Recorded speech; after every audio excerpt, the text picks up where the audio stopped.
ವೇದಿಕೆಯ ಮೇಲೆ ಆಸೀನರಾಗಿರ್ತಕ್ಕಂತಹ ಎಲ್ಲ ಪೂಜ್ಯ ಶ್ರೀಗಳ ಪಾದಕ್ಕೆ ವಂದಿಸಿ, ಭದ್ರಾವತಿ ಹಾಗೂ ಸುತ್ತಮುತ್ತಲಿನ ಗ್ರಾಮ, ನಗರ, ಶಹರಗಳಿಂದ ಬಂದಿರತಕ್ಕಂಥ ಎಲ್ಲ ಆತ್ಮೀಯ ಬಂಧು ಬಾಂಧವರೇ, ನಾನು ಈ ತರಳಬಾಳು ಹುಣ್ಣಿಮೆಗೆ ಬರ್ತಿರೋದು ಇದು 4ನೇ ಬಾರಿ. ಶ್ರೀಗಳು ಪ್ರತಿ ವರ್ಷ ನನ್ನನ್ನು ಕರೀತಾರೆ. ನನ್ನ ಪುಣ್ಯ ಇವತ್ತು 10ವರೆಗೆ ಕೊಟ್ಟಾರ.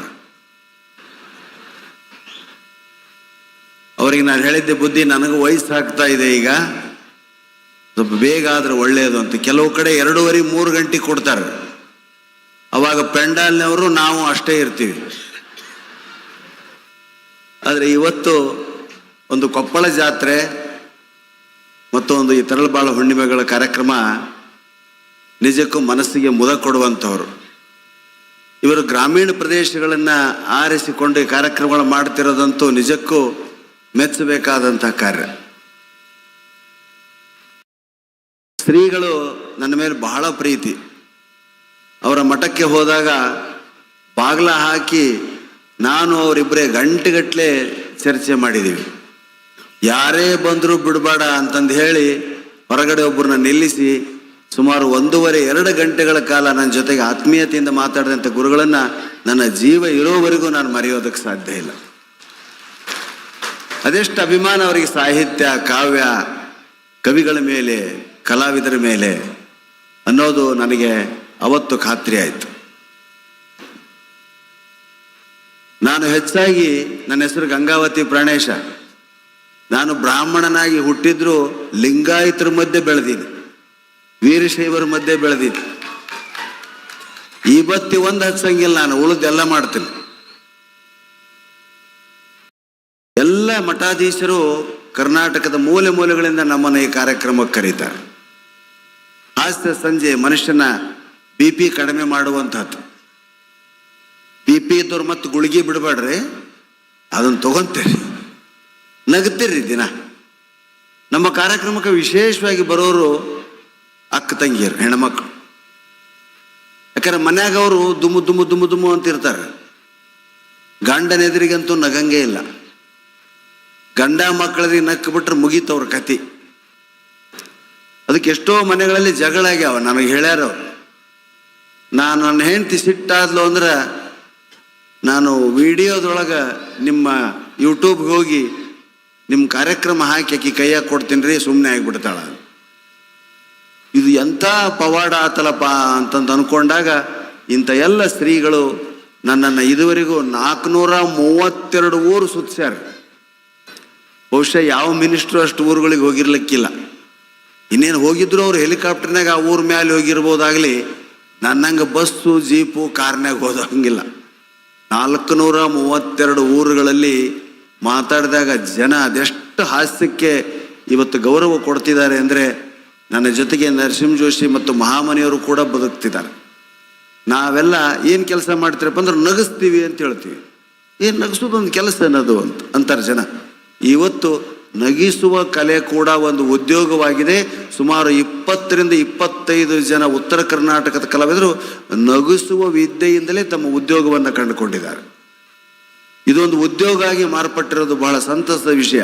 ಅದಕ್ಕೆ ಕಾರಣ ಇಂಥ ಮಠಾಧೀಶರು ಮತ್ತು ನಗು ಬಲ್ಲ ನಿಮ್ಮಂಥ ಅಣ್ಣ ತಮ್ಮಂದಿರು, ಅಕ್ಕ ತಂಗಿಯರು. ಮನಸ್ಫೂರ್ತಿ ನಕ್ರೆ BP ಗುಳಿಗೆ ತಗೊಳ್ಳೋದೇ ಬೇಡ್ರಿ. ನಾವು ತಗೊಂತೀವಿ, ಯಾಕಂದ್ರೆ ಊರೂರು ಅಡ್ಡಾಡ್ಬೇಕಲ್ಲ, ನಮಗೆ ಭಾಳ ತ್ರಾಸ ಇರ್ತಾವೆ. BP ಗುಳಿಗೆ ತೊಗೊಂಬಂದು ನಿಂತಿರ್ತೀವಿ ನಾವಿಲ್ಲಿ. ಯಾಕಂದ್ರೆ ಕಾಯಿಸ್ತಾರ. ನಾವು ಬಂದು ಕುಂತಾಗ 6ಕ್ಕೆ ಬರ್ರಿ ಅಂತ ಫೋನ್ ಮಾಡಿದ್ವಿ. ಈ ಕಾರ್ಯಕ್ರಮದ ಮುಖ್ಯ ಸಂಚಾಲಕರು ನಮಗೆ ಫೋನ್ ಮಾಡ್ತಿದ್ದದ್ದು ತೀರ್ಥಯ್ಯನವರು. ನನ್ನನ್ನು ಭದ್ರಾವತಿಗೆ ಮೊದಲು ಪರಿಚಯಿಸಿದಂಥ ಒಂದು ಹಿರಿಮೆ, ಒಂದು ಸೌಜನ್ಯ, ಒಂದು ಸರಳತೆ ಅವರಿಗೆ ಸಲ್ತದ. ಅವರಿಗೆ ಅನಂತ ವಂದನೆಗಳನ್ನ ಹಚ್ತೀನಿ. ರೋಟ್ರಿ ಕಾರ್ಯಕ್ರಮಕ್ಕೆ ನನ್ನನ್ನು ಫಸ್ಟ್ ಟೈಮ್ ಭದ್ರಾವತಿ ಕರೆದಿದ್ರು. ಅಲ್ಲಿ ಸ್ವಲ್ಪ ಜನ ಆಡಿಯನ್ಸ್, ನಮಗೆ ಅಗ್ದಿ ಲಿಮಿಟೆಡ್ ಆಡಿಯನ್ಸ್ ಇದ್ರೆ ಭಾಳ ಚಂದ ನಗಿಸ್ತೀವ್ರಿ. ಇಲ್ಲಿ ನೋಡ್ರಿ, ಡೈರೆಕ್ಟ್ ನಾನು ನೋಡ್ತಿರೋರು ನೀವೊಬ್ಬರ, ಆ ಕಡೆ ಕುಂತವ್ರು ಟಿವಿಯಾಗ ನೋಡಕತ್ಯಾರ, ಈ ಕಡೆ ಕುಂತವ್ರು ಟಿವಿಯಾಗ ನೋಡಕತ್ಯಾರ. ಅಷ್ಟಲ್ಲ, ಇಡೀ ಕರ್ನಾಟಕದಾದ್ಯಂತ ಪ್ರಾಣೇಶ ಯಾವ ಊರಾಗದಿ ನೀನು ಟಿವಿಯಾಗ ಬರಕತ್ತೈತಿ ಅಂತ ಲೈವ್ ಬಿಟ್ಟಾರ ಇಡೀ ಕರ್ನಾಟಕಕ್ಕೆ. ಇಂಥ ಒಂದು ದೊಡ್ಡ ಹಿರಿಮೆ, ದೊಡ್ಡ ಸ್ತನ ಕಲಾವಿದರ ಮೇಲೆ ಬಂದಿರೋದು ನಿಜಕ್ಕೂ ನಮ್ಮ ಪುಣ್ಯ ಅಂತ ನಾನು ಭಾವಿಸ್ತೀನಿ, ನಿಮ್ಮೆಲ್ಲರ ಆಶೀರ್ವಾದ ಅಂತ ತಿಳ್ಕೊಂಡಿವಿ ನಾವು. ಹಾಸ್ಯಕ್ಕೆ ಏನು ಹೇಳಬೇಕು ಅಂತ ಗೊತ್ತಿಲ್ಲ. ಆತ್ಮಹತ್ಯೆ ಇತ್ತೀಚಿನ ದಿನಗಳಲ್ಲಿ ಬಹಳ ದೊಡ್ಡ ವಿಷಯ. ಸಣ್ಣ ಸಣ್ಣದಾಗ SLC ಫೇಲ್ ಆದ್ರೆ ಹೋಗಿ ಆತ್ಮಹತ್ಯೆ ಮಾಡಿಕೊಂತ ಹುಡ್ರು ನೋಡಿ ಕಲಿಬೇಕು ನೀವು ರಾಜಕಾರಣಿಗಳನ್ನು. ಅವ್ರ ಮನಿ ಇನ್ಕಮ್ ಟ್ಯಾಕ್ಸ್ನವ್ರು ರೈಡ್ ಮಾಡ್ತಾರ, ಅಧಿಕಾರ ಕಳ್ಕೊಂತಾರ, ಸಭಾದಾಗ ಬೈತಾರ, ಎಳೆದಾಡ್ತಾರ. ಅವ್ರು ಎಂದಾರ ಆತ್ಮಹತ್ಯೆ ಮಾಡಿಕೊಂಡಾರ? ಮತ್ತೆ ಬದುಕಿದ್ರೆ ಮತ್ತೆ ಗಳಿಸ್ತೀನಿ ಅಂತಾನೆ ಬದುಕ್ತಾರ ಅವ್ರು ನೋಡಿ ಕಲಿಬೇಕು ನಾವು. ಇವೆಲ್ಲ ಎಷ್ಟು ದುರ್ಬಲ ಮನಸ್ಸಿನ ಸಂಕೇತ ಅಂದ್ರೆ ಅವ್ರಿಗೆ ಪ್ರಪಂಚ ಏನೈತೆ ಅನ್ನೋದು ಗೊತ್ತಿಲ್ಲ ಅಂತ ಅರ್ಥ. ನಾನು ಗಂಗಾವತಿಯಲ್ಲಿದ್ದಾಗ ನಾನು ಓದುವಾಗಲೇ ಪರೀಕ್ಷಾದ ಮುಂದೆ ಶ್ರಾವಣ ಮಾಸದೊಳಗೆ ಮಠಕ್ಕೆ ಹೋಗಿ ಪುರಾಣಗಳು ಕೇಳ್ತಿದ್ದೆ. ಭಾಳ ಚಂದ ಮಾತಾಡ್ತಾರೆ ಕೆಲವು ಶಾಸ್ತ್ರಿಗಳು, ಚಂದ್ರಶೇಖರ ಶಾಸ್ತ್ರಿಗಳು ಅಂತಿದ್ರು. ಅವಾಗ ಒಂದು ತಿಂಗಳು ಪುರಾಣ ಹೇಳ್ತಿದ್ರು ಅವ್ರು. ಕಲ್ಮಠ, ಮಲ್ಲಿಕಾರ್ಜುನ ಮಠ ಅಂತ ನಮ್ಮ ಗಂಗಾವತಿ ಆಗದಾವ. ಅಲ್ಲಿ ಪ್ರತಿನಿತ್ಯ ಮುಂದೆ ಕುಂತು ಬರೀ ಕೇಳ್ತಿದ್ದಿಲ್ಲ, ನೋಟ್ಬುಕ್ ತೊಗೊಂಡು ಹೋಗಿರ್ತಿದ್ದೆ. ಅಂಥವು 32 ನೋಟ್ಬುಕ್ ಇವತ್ತಿಗೂ ನಂತಾಗದಾವ. ಆ ಶಾಸ್ತ್ರಿಗಳು ಹೇಳಿದ್ದನ್ನು ಬರ್ಕೊಂಡು ಅವನ್ನ ನಿಮ್ಮಂಥವ್ರ ಮುಂದೆ ಹೇಳ್ತಿರೋದು. ಇವತ್ತಂಥ ಶಾಸ್ತ್ರಿಗಳನ್ನು ನಾನು ಭಾಳ ಕಡೆ ನೋಡಿಲ್ಲ. ಪುರಾಣನೇ ಇಲ್ರಿ ಈಗ. ಶ್ರಾವಣ ಮಾಸದಾಗ 1000 ಪುರಾಣ ಹಚ್ಚಿರ್ತಾರೆ. ಯಾರು ಇರ್ತಾರೆ? 8 ಮಂದಿ ಇರ್ತಾರೆ. ಅದ್ರಾಗ 5 ಮಂದಿ ಕಣ್ಣು ಕಾಣ್ತಿರಂಗಿಲ್ಲ, 3 ಮಂದಿ ಕಿವಿ ಕೇಳಿಸ್ತಿರಂಗಿಲ್ಲ. ಪಾಪ ಅವು ಶಾಸ್ತ್ರಿಗಳು ಒದರ್ಕೊಂತಿರ್ತಾವೆ. ಯಾಕಂದ್ರೆ ಯಾರು ಹೊರಗೆ ಬರಂಗಿಲ್ಲ. ಈಗ ಬರ್ತಿ ಸೀರಿಯಲ್ ಟೈಮ್ ಅದು. ಏನು ಸೀರಿಯಲ್ ನೋಡ್ತಿರವ್ವ, ಅಬ್ಬಾ ಗಂಡು ಬಂದದ್ದು ಗೊತ್ತಾಗೋದಿಲ್ಲ, ಹೊರಗೆ ಹೋದ್ದು ಗೊತ್ತಾಗಂಗಿಲ್ಲ. ಅಬ್ಬಾ ನೋಡ್ರಿ, ಇವರೆಲ್ಲ ಹೊರಗೆ ಹೋದವ್ರ. ಹಿಂಗಿದ್ದಾಗ ಇವತ್ತು ಆ ಟಿವಿಗಳು ಹೋದಾಗಿನಿಂದ ಪುಸ್ತಕ ಓದೋ ಹವ್ಯಾಸ ಇಲ್ಲ. ದಯವಿಟ್ಟು ಪುಸ್ತಕಗಳನ್ನ ಓದ್ರಿ. ಶ್ರೀಗಳು ಎಷ್ಟು ಪುಸ್ತಕ ಬರೀತಾರ ನೋಡ್ರಿ. ಈ ವಯಸ್ಸಿನಾಗ ಸಹಿತೆ ನೋಟ್ಸ್ ಬರ್ಕೊಂಡಾಕತ್ತಾರ. ಯಾರು ಮಾತಾಡಿದ್ದು, ಯಾರು ಇದು ಮಾಡಿದ್ದು, 40 ಇಟ್ಕೊಂಡು ನೋಡ್ಸ್ಕೊತಾರ. ಹಂಗ ಓದ್ತಾರ, ಸಲಹೆ ಸೂಚನೆ ಕೊಡ್ತಾರ. ಕಲಿಬೇಕು. ಬರೀ ಸ್ವಾಮಿಗಳನ್ನ ಸ್ವಾಮಿಗಳು ಕಾಲಿಗೆ ಬಿದ್ದು ಬಂದೀವ್ರಿ ಅನ್ನೋದಕ್ಕಿಂತ ಹೆಚ್ಚು ಅವ್ರು ಯಾವ ದಾರಿಯಲ್ಲಿ ಹೊಂಟಾರ, ಅವ್ರ ಹೆಜ್ಜೆ ಕಾಲಿಗೆ ನಮಸ್ಕಾರ ಮಾಡೋದಕ್ಕಿಂತ ಅವ್ರ ಕಾಲ ಗುರುತುಗಳನ್ನು ಹಿಡ್ಕೊಂಡು ನಾವು ಹೋಗ್ಬೇಕ್ರಿ. ಅವಾಗ ನಮ್ಮ ಮೋಕ್ಷ ಕಾಣಿಸ್ತದ, ಜ್ಞಾನ ಒಲಿತದ. ಸಣ್ಣ ಮಾಡಂತಾರೆ, ಶರಣ ಮಾಡೋದಕ್ಕೆ ಅದು ಹಳ್ಳಿ ಒಳಗೆ ಸಣ್ಣ ಮಾಡ ಅಂತ. ಸಣ್ಣ ಮಾಡ ಸ್ವಾಮಿಗಳಿಗೆ ಆಶೀರ್ವಾದ ಮಾಡ್ರ ಬುದ್ಧಿ ಅವ್ರ ತಲೆಯಾಗ ನಿಮ್ಮಂಗ ಬುದ್ಧಿ ಬರಲಿ ಅಂತ. ಕೈ ಇಟ್ಟರು ಬುದ್ಧಿ ಬರೋಂಗಿಲ್ಲ. ಅವ್ರು ಏನು ಮಾಡ್ತಾರೆ, ಅವ್ರ ದಿನಚರಿ ಓದಿದ್ರೆ ಬುದ್ಧಿ ಬರ್ತದೆ ಸ್ನೇಹಿತರೆ. ಅವರನ್ನು ಅನುಸರಿಸಿದ್ರೆ ಬುದ್ಧಿ ಬರ್ತದೆ. ದಿನ ಮಠದಾಗ ಪ್ರಸಾದ ಉಂಡು ಬರ್ತಾರ್ರಿ, ಅವಾಗಾರ ಏನು ಬುದ್ಧಿ ಬರ್ತೈತೆ? ಮಠದಾಗ ಉಂಡು ಬಂದು ಮನ್ಯಾಗ ಮಕ್ಕೊಂಡ್ರೆ ಮೈ ಬರ್ತೈತೆ, ಆಗಲಿ ಬುದ್ಧಿ ಬರೋಂಗಿಲ್ಲ ಅಂತ ಹೇಳ್ತಾ, ಇವತ್ತು ನನ್ನ ಜೊತೆಗೆ ಅತಿಥಿಗಳ ಲಿಸ್ಟ್ನಲ್ಲಿ ಹೆಸರು ಇಲ್ಲದೇ ಇದ್ರೂ ಕೂಡ ಮಹಾಮನಿ ಮತ್ತು ನರಸಿಂಹ ಜೋಶಿ ಅವ್ರನ್ನ ವೇದಿಕೆಯ ಸಂಚಾಲಕರು ಮತ್ತು ಸ್ವಾಮಿಗಳ ಅಪ್ಪಣೆ ಮೇರೆಗೆ ವೇದಿಕೆ ಮೇಲೆ ಕರೆತಂದು ಕೂರಿಸಿದ್ದಾರೆ. ಇದು ನಿಜಕ್ಕೂ ನಮ್ಮೆಲ್ಲರ ಸೌಭಾಗ್ಯ. ಅವ್ರು ನಾವು ಅಲ್ಲೆಲ್ಲರೂ ಕುಂದಿರ್ತೀವ್ರಿ ಅಂತ ವೇಷ ಮರೆಸಿಕೊಂಡು ಕುಂದಿರೋರಿದ್ರು. ಅವ್ರನ್ನ ಮೇಲೆ ಕರೆದು ಅಪ್ಯಾಯತೆಯಿಂದ ನೋಡಿದ್ರು. ಅದಕ್ಕಾಗಿ ಧನ್ಯವಾದಗಳನ್ನ ಅರ್ಪಿಸ್ತಾ, ಏನು ಹೇಳಬೇಕು ಅನ್ನೋದು ನನಗೆ ಗೊತ್ತಿಲ್ಲ. ಇವತ್ತು ಒಂದು ಸಣ್ಣ 10ನೇ ಕ್ಲಾಸ್ ಪರೀಕ್ಷೆ ಪತ್ರ ಆತ್ಮಹತ್ಯೆ ಮಾಡ್ಕೊತಾರ ಅಂತ ಹೇಳಿದ್ ನಾನು. ಮುಗಿತವ್ರ ಕಥೆ ಅಂತ. ಮಕ್ಕಳಿಗೆ ಧೈರ್ಯ ತುಂಬ್ರಿ, ಪುರಾಣ ಪುಣ್ಯಕಥೆ ಸಾಹಿತ್ಯ ಓದಿಸ್ರಿ. ರಮಣ ಮಹರ್ಷಿಗಳು ಅಂತಿದ್ರು, ನೀವೆಲ್ಲ ಕೇಳಿರ್ಬೇಕು. ಅಣ್ಣಾಮಲೈ ಅಲ್ಲಿ ಅವ್ರ ಹತ್ರ ಒಬ್ಬ ರೈತ ಬಂದ. ರೈತ ಬಂದಾಗ ರಮಣ ಮಹರ್ಷಿಗಳು ಏನು ಮಾಡ್ತಿದ್ರು ಅಂದ್ರೆ ಪತ್ರೊಳಲ್ಲಿ ಹಚ್ತಿದ್ರು. ಪತ್ರೊಳಲ್ಲಿ ಗೊತ್ತಿಲ್ಲ, ಇದ್ರ ತಗೊಂಡು ಪತ್ರೊಳಲ್ಲಿ ಹಚ್ತಿದ್ರು. ಅವ್ರು ಬರೀ ಲಂಗೋಟಿ ಮ್ಯಾಗ ಇರ್ತಿದ್ರಿ ರಮಣ ಮಹರ್ಷಿಗಳು. ಪತ್ರೊಳಲ್ಲಿ ಹಚ್ಚುವಂತ ಕುಂತಾಗ ಆ ರೈತ ಬಂದ, ಬುದ್ಧಿ ನಾನು ಆತ್ಮಹತ್ಯೆ ಮಾಡ್ಕೋಬೇಕಂತ ಮಾಡೀನಿ ಅಂದ. ರೈತ, ಯಾಕಪ್ಪ ಜನರಿಗೆ ಅನ್ನ ಕೊಡವ ನೀನು, ಯಾಕೆ ಆತ್ಮಹತ್ಯೆ ಮಾಡ್ಕೊಂತಿ ಅಂತ ಕೇಳಿದ್ರೆ, ಬೆಳೆ ಎಲ್ಲ ನಾಶ ಆಗ್ಯದ್ರಿ, ನನ್ನ ತಲೆ ಮತ್ತೇನೂ ದುಡ್ಡಿಲ್ಲ, ನನ್ನ ಜೀವನ ರೋಷ್ ಹೋಗೈತೆ, ನಾ ಆತ್ಮಹತ್ಯೆ ಮಾಡ್ಕೊತೀನಿ ಅಂದ್ರ. ಅವ್ರೇನು ಮಾಡಿದ್ರು, ಅಷ್ಟೊತ್ತಿಗೆಲ್ಲ ಒಂದು 25-30 ಪತ್ರೊಳಲ್ಲಿ ಹಚ್ಚಿಟ್ಟಿದ್ರು. ಆ ಪೆಂಡಿನ ಅವನ ಕೈಯಾಗ ಕೊಟ್ಟು, ಈ ಎಲಿ ಒಯ್ದಲ್ಲಿ ತಿಪ್ಪೆ ಐತಪ್ಪ, ತಿಪ್ಪ್ಯಾಗ ಒಗದು ಬೇಕಾದ್ರೆ ಆತ್ಮಹತ್ಯೆ ಮಾಡಿಕೊ ಅಂದ್ರಂತ. ಅವ ಅನ್ನಂತ, ಇದೇನು ಬುದ್ಧಿ ಇದು, ಪತ್ರೊಳಲ್ಲಿ ಈಗ ಹಚ್ಚಿರಿ, ಇನ್ನ ಯಾರೂ ಅದ್ರಾಗ ಉಂಡಿಲ್ಲ, ಅವು ಎಂಜಲಾಗಿಲ್ಲ, ಈಗ ಹಚ್ಚಿದ ಹೊಸ ಎಲಿನ ಯಾಕೆ ನೀವು ತಿಪ್ಪ್ಯಾಗ ಒಗಿ ಅಂತೀರಿ ಅಂತ ಕೇಳಿದಾಗ ರಮಣ ಮಹರ್ಷಿ ಅಂದ್ರೆ ಹುಚ್ಚ, ಒತ್ತರೊಳಲಿ ನೋಡಿ ಕಲಿ. ತನ್ನ ಮ್ಯಾಗ ಯಾರ ಒಬ್ಬರು ಉಂಡ್ಲಾರ್ದ ಅದು ತಿಪ್ಪಿಗೆ ಹೋಗಕ್ಕೆ ಇಷ್ಟಪಡಂಗಿಲ್ಲ. ಅದು ಉಪಯೋಗ ಆಗಿಂದ ಹೋಗಿ ತಿಪ್ಪ್ಯಾಗ ಬೀಳ್ತೈತಾಗ್ಲಿ. ನೀನು ಮನುಷ್ಯನಾಗಿ ಹುಟ್ಟಿ ದೇಹದೊಳಗೆ 32,000 ಎಷ್ಟೋ 1,100 ಎಲುಬು ಅದಾವಲ್ಲ, ಹಂಗೆ ಎಲುಬು ಮಾಂಸ ಕಂಡ ಅದಾವ ಅಂತವ ಈಗ ಹೋಗಿ ಆತ್ಮಹತ್ಯೆ ಮಾಡ್ಕೊತೀನಿ ಅಂತೀಯಲ್ಲ. ಒತ್ತರೊಳಲಿಗಿಂತ ಹತ್ತತ್ತಾಯ್ದಲ್ಲ ನೀನು ಅಂದ್ರಂತೆ ಸ್ನೇಹಿತರು. SLC ಫೇಲ್ ಆದ್ರೆ ಆತ್ಮಹತ್ಯೆ ಮಾಡ್ಕೊತಾರ, ಲವ್ ಫೇಲ್ ಆದ್ರೆ ಆತ್ಮಹತ್ಯೆ ಮಾಡ್ಕೊತಾರ. ಅದಕ್ಕೆ ನಮ್ಮ ಬೀಚಿಯವ್ರು ಭಾಳ ಚಂದ ಹೇಳ್ತಾರೆ, ಲವ್ನಾಗ ಫೇಲ್ ಆದ್ರೆ ಆತ್ಮಹತ್ಯೆ ಮಾಡ್ಕೊಬಿಡ್ರು. ಲವ್ ಅಂದ್ರೆ ಸಿಟಿ ಬಸ್ ಇದ್ದಂಗೆ, ಒಂದು ಬಸ್ ಹೋತಿಲ್ಲ ಇನ್ನೊಂದು ಬಸ್ ಬರ್ತೈತೆ, ಕಾಯ್ಬೇಕು. ಹಾಸ್ಯ ಪ್ರಜ್ಞೆ ಮನುಷ್ಯನ ಉಳಿತೈತ್ರಿ. ನಾನು ಕೂಡ ಯಾವ ಉದ್ಯೋಗ ಇಲ್ಲದೆ ಭೂಮಿಗೆ ಬಂದವ. BCom ಪದವಿ ಮುಗಿಸಿದ್ರು ನನಗೆ ಉದ್ಯೋಗ ಸಿಗಲಿಲ್ಲ. ಮನ್ಯಾಗ ದಿನ ಬೈಯೋದು ನಮಗೆ. ಎಂದೋ ಆತ್ಮಹತ್ಯೆ ಮಾಡ್ಕೋಬೇಕಾಗಿತ್ತು ನಾನು. ಬೀಚಿಯವರ ಕಾದಂಬರಿಗಳು ಓದಿದೆ, ಅದ್ರಾಗ ಹಾಸ್ಯ ನನಗೆ ಭಾಳ ಹಿಡಿಸ್ತು. ಮೊದಲಿಗೆ ಓಣಿ ಸ್ನೇಹಿತರಿಗೆ ಹೇಳಿದೆ, ಊರು ಹೊರಗೆ ಬಂದೆ. ಆ ಊರಾಗ ಮಠದಾಗ ಹಿಂಗೆ ಜಾತ್ರೆ ಶ್ರಾವಣ ಮಾಸದ ಕಾರ್ಯಕ್ರಮಗಳು ನಡೆದಾಗ ಹೋಗಿ ನನಗೆ ಅವಕಾಶ ಕೊಡ್ರಿ ಅಂತ ಕೇಳಿದೆ. ಕೊಟ್ಟರು, ಮಾತಾಡಿದೆ. ಮತ್ತು ಅವ್ರು ಇನ್ನೊಬ್ಬರಿಗೆ ಹೇಳಿದರು. ಹಿಂಗೆ ಬೆಳೆದು ಇವತ್ತಿಗೆ ನಾನು ಕೊಟ್ಟಂಥ ಕಾರ್ಯಕ್ರಮಗಳ ಸಂಖ್ಯೆ 4,000 ಸ್ನೇಹಿತರು. ಸುತ್ತಿದ ದೇಶಗಳು 11. ಇವತ್ತಿಗೊಂದು ವಾರದಲ್ಲಿ ಬರೋಬ್ಬರ ನಾವು 3 ಜನ ಮಸ್ಕತ್ನಾಗಿದ್ವಿ. ಮಸ್ಕತ್ತಿನ ಕನ್ನಡಾಭಿಮಾನಿಗಳು ನಮ್ಮನ್ನು ಕರೆಸಿದ್ರು. ಸಣ್ಣ ಸಂಖ್ಯೆಯಲ್ಲಿ ಅವರು ಸೇರಿದ್ರು ಕೂಡ ಅದೆಷ್ಟು ಆಸಕ್ತಿಯಿಂದ ಕೇಳಿದರು. ಯಾಕೆ? ಕರ್ನಾಟಕ ನಮ್ಮ ಭಾಷೆ. ಅದ್ರಾಗ ಅನೇಕ ಜನ ವೀರಶೈವರಿದ್ರು, ಶಟ್ರಿದ್ರು, ಬ್ರಾಹ್ಮಣರಿದ್ರು. ಎಲ್ಲರೂ ಕೂತ ಹಾಸ್ಯಕ್ಕೆ ಜಾತಿ ಇಲ್ಲ, ಎಲ್ಲರೂ ನಗೋದು ಬಾಯಿಂದನ. ಹೌದಾ? ಮುಖದಲ್ಲಿ ಮಂದಾಸ. ಹೆಣ್ಮಕ್ಳಿಗೆ ಆಯುಸ್ಸು ಜಾಸ್ತಿ ರೀ. ಯಾಕ? ಬಿದ್ದು ಬಿದ್ದು ನಗ್ತಾರ ಅವರು, ಅಲಂಕಾರ ಮಾಡ್ಕೊತಾರ. ಆಯುಷ್ಯ ಜಾಸ್ತಿ ರೀ ಹೆಣ್ಮಕ್ಳಿಗೆ. ಗಂಡು ಮಕ್ಳಿಗೆ ಆಯುಷ್ಯ ಜಾಸ್ತಿ ಇಲ್ಲ. ಯಾಕೆ ಹೇಳ್ರಿ? ಎದರಾಗೂ ಉತ್ಸಾಹ ಇಲ್ಲ ಅವ್ರಿಗೆ.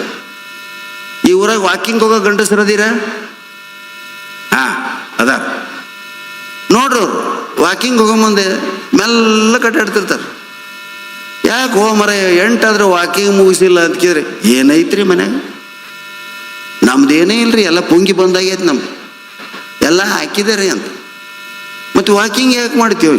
ಹಾವಿರ್ತಾವ ಇಲ್ಲಿ, ವಾಕಿಂಗ್ ಮಾಡ್ಬೋದು. ಕಡಿದ್ರೆ ಕಡಿವಲ್ತೆ ಯಾಕ, ಕಚ್ಚಿದ್ರೆ ಕಚ್ಚುವಲ್ತೆ ಯಾಕ? ನಿರುತ್ಸಾಹ ತಾಳ್ತಿ ನೀವು. ಹೆಣ್ಮಕ್ಳು ಹಂಗಲ್ಲ. ಇವ್ರು ವಾಕಿಂಗ್ ಹೋಗ್ಬೇಕಾದ್ರೆ ಹಿಂದಿನ ದಿವಸ ಮೀಟಿಂಗ್ ಕರೀತಾರ್ರಿ. ಪಾರ್ಥಿವ, ಚಂದ್ರಕಲಾ, ಸುಕನ್ಯಾ, ಸುಲೋಚನ ಎಲ್ಲ ಬರ್ಯವ. ಏನು ಗಂಡಸರು ನೋಡಿ ಎಷ್ಟು ಆರೋಗ್ಯದಿಂದ ಅದಾರ. ಎಲ್ಲಿ ಆರೋಗ್ಯ? ನೀವಿರತನ ಅವ್ರ ಆರೋಗ್ಯ ಸಿಗೋದಲ್ಲ ಅವ್ರಿಗೆ. ಮೀಟಿಂಗ್ ಕರೆದು ಎಲ್ಲರೂ ಡ್ರೆಸ್ ಕೋಡ್ ಮಾತಾಡ್ತಾರ್ರಿ. ನೋಡ್ರಿ, ನಾಳೆ ಮುಂಜಾನೆ ವಾಕಿಂಗ್ ಹೋಗೋಣ, ನಮಗೂ ಭಾಳ ಮೈ ಬಂದೈತೆ.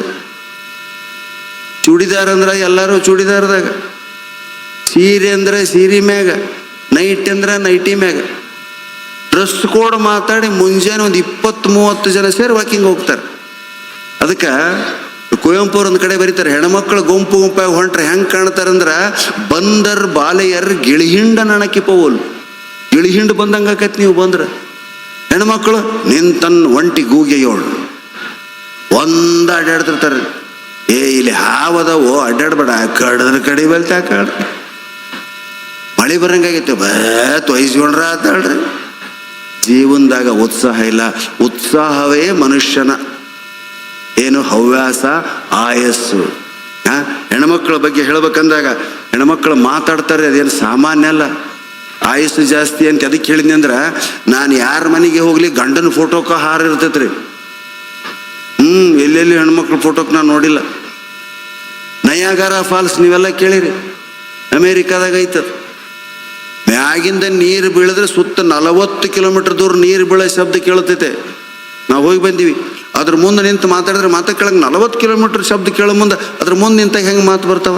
ದಬ್ಬಗುಟ್ಟು ಹಿಡಿದೈತೆ ಅದು.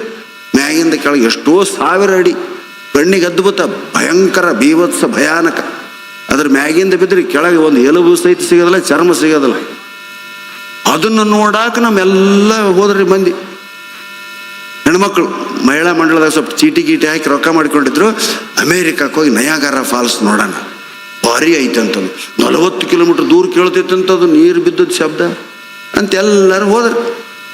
ಹೋಗಿ ಅದ್ರ ಮುಂದೆ ಅಂತರು ಒಬ್ಬ ಗೈಡ್ ಕನ್ನಡದವ ಸಿಕ್ಕ, ಬನ್ನಿ ಮೇಡಮ್ ಇದು ನೋಡಿ ಮೇಲಿಂದ ಕೆಳಗಡೆ ಬೀಳ್ತದೆ, 40 ಕಿಲೋಮೀಟರ್ಗಳ ಆಚೆ ಕೇಳಿಸ್ತದೆ ಈ ಧ್ವನಿ ಅಂದಾಗ ಒಬ್ಬಕ್ಕೆ ಅಂದ್ಲಂತ, ಮತ್ತೆ ನಮ್ಗೆ ಏನಕ್ಕೆ ಕೇಳಿಸವಲ್ತಲ್ಲದ. ಅದಕ್ಕೆ ಅವ ಅಂದಂತ, ಯವ್ವ ನಿಮ್ಮೊಳಗೆ ಮಾತಾಡೋದು ನಿಂದ್ರಿಸ್ರಿ, ಕೇಳ್ತೈತೆ ಅದ ಅಂದ. ಅಂದ್ರೆ ಯಾವ ಪರಿ ಮಾತಾಡ್ತಿರ್ಬೇಡ ಅವ್ರ ಲೆಕ್ಕ ಹಾಕಿ, ಹೌದಾ? ಅದಕ್ಕೆ ಮಾತಿನಿಂದಲೇ ನಿಮ್ಮ ಆರೋಗ್ಯವನ್ನು ಹೆಚ್ಚಿಸಿಕೊಳ್ತಿರ್ತಾಯಿ ಅಂದ್ರೆ ನೀವು ಗಂಡು ಮಕ್ಕಳಿಗೆ ಇದನ್ನೇ ಹೇಳ್ತೀನಿ ನಾನು, ವಾಕ್ ಮಾಡ್ರಿ, ಪುಸ್ತಕ ಓದ್ರಿ, ಆದಷ್ಟು ದೇಹವನ್ನು ದಣಿಸ್ರಿ. ಬರೀ ವಾಕಿಂಗ್ನಿಂದ ಮಾತ್ರ ಅಲ್ಲ. ನಾವು ಎಷ್ಟೋ ಕಡೆ ಹೋದಾಗ ಹಳ್ಳಿಗಳಿಗೆ ಹೋಗ್ತೀವಿ, ಹಳ್ಳಿಗಳೊಳಗೆ ನಮ್ಮನ್ನು ಭಾಳ ಚಂದ ನೋಡ್ಕೊತಾರೆ. ನಾವು ಈ ಊರಿಗೆ ಇಲ್ಲಿ ಬಹಳ ಕಾರ್ಯಕ್ರಮ ಕಡಿಮೆ ಅಂತ ಆಗಲಿಲ್ಲ. ಫಸ್ಟ್ ಟೈಮ್ ನಾವು ಬಂದದ್ದು ಸಂಗಮೇಶ್ ಅವ್ರು ಕರೆಸ್ತಾರೆ. ಸಂಗಮೇಶ್ ಅವ್ರು ಒಂದ್ಸಲ, ಅದಾದ್ಮೇಲೆ ಇದಕ್ಕೆ ಈ ಶಿವಮೊಗ್ಗಕ್ಕೆ ನಾವು ಭಾಳ ಸಲ ಬರ್ತೀವಿ, ಈ ಭಾಗಕ್ಕೆ ಬಂದದ್ದು ಭಾಳ ಕಡಿಮೆ. ಹಾಗೆ